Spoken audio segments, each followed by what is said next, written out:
Ce matin, le capitaine André et ses hommes contrôlent un vol en provenance de Brazzaville. Vous allez où, monsieur, là? Vous allez où, là? Pardon? Vous arrêtez ici? Merci, monsieur.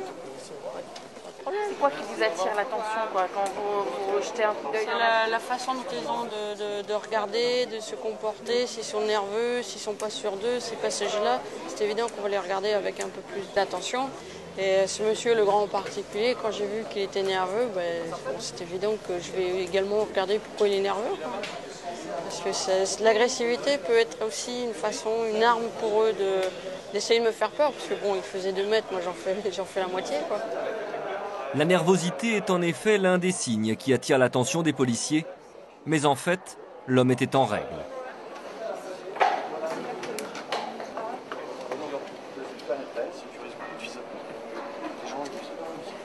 Celui-là, en revanche, présente des papiers suspects. Ça, c'est pas valable. Ça, c'est valable pour quitter la France, pas pour y rentrer. S'il n'a pas le titre de séjour qui l'accompagne. Et c'est quoi ça comme document?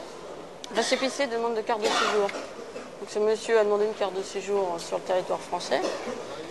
Donc là, vous allez vérifier que vous allez faire... Là, on n'a pas le passeport, parce que ce monsieur a oublié son passeport. On n'a pas le passeport, on n'a pas le titre de séjour original.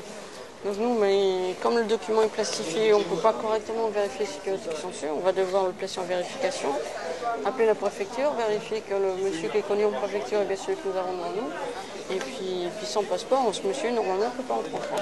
Comme beaucoup de clandestins, l'homme a dû se débarrasser de son passeport dans les toilettes de l'avion. Monsieur, la compagnie aérienne n'a pas pu vous embarquer juste avec ça, c'est pas possible. La falsification de son titre de séjour ne fait aucun doute. Mais l'homme continue à prétendre qu'il habite bien en France. C'est une seule photo. Le timbre humide passe sous la photo, il est sur la photo déjà. Donc c'est ce timbre humide. Il manque le M de Mantes-la-Jolie, puisque le titre de séjour aurait été établi à Mantes-la-Jolie. Vous avez le S qui ne ressemble pas à grand-chose, et en plus le E d'étranger est sous la photo. Alors qu'il devrait être sur la photo en toute logique. Où? À Mantes-la-Jolie. Nantes. Nantes. L'homme ment et ses mensonges commencent à agacer les policiers. Nantes-la-Jolie. Vous connaissez l'équipe de football de Nantes-la-Jolie? Vous rendez à Nantes-la-Jolie comment, monsieur? En taxi, en train, en avion, en RER? Non, en train. À la gare du Nord et puis... La gare du Nord. Gare du Nord, pour aller à Nantes.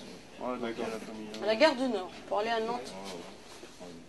Vous habitez en haut de la colline ou vous habitez en bas à Nantes? Si vous habitez en haut de la colline, vous voyez la mer. Si vous habitez en bas, vous voyez pas la mer. C'est pour cela que j'habite en haut. Donc vous voyez la mer. Alors monsieur, on va pas faire de l'acharnement. Ce document n'est pas le vôtre, il est falsifié. Ce document n'est pas authentique, c'est une contrefaçon et il y a un compostage contrefait de notre propre aéroport. Alors, autant vous dire qu'on connaît quand même les tampons qu'on met. Donc l'entrée en France vous est refusée. Le capitaine qui va prendre la suite va vous notifier tout cela, va vous expliquer tout ça, va vous donner les références du prochain vol de retour au pays. Voilà. J'habite à Nantes. Monsieur, vous ne savez même pas où est Mantes-la-Jolie. Nantes, monsieur. Nantes-la-Jolie. Non, monsieur. On aimerait qu'ils arrêtent d'insister et de mentir et puis qu'ils nous disent, bon d'accord, je vous mens, j'ai des problèmes dans mon pays parce que c'est ce que monsieur va finir par nous dire dans 1 ou 2 heures. Nous, ça nous aiderait déjà qu'ils nous disent carrément, bon, d'accord, j'ai joué, j'ai perdu, c'est pas mon vrai document, je vous mens, mais j'ai des problèmes dans le pays, je demande l'asile politique. En l'espèce, l'asile politique lui a été refusé. Le fraudeur est donc ramené dans l'avion du retour. Il est embarqué bras et jambes liés, comme le veut la procédure, pour éviter tout risque de rébellion.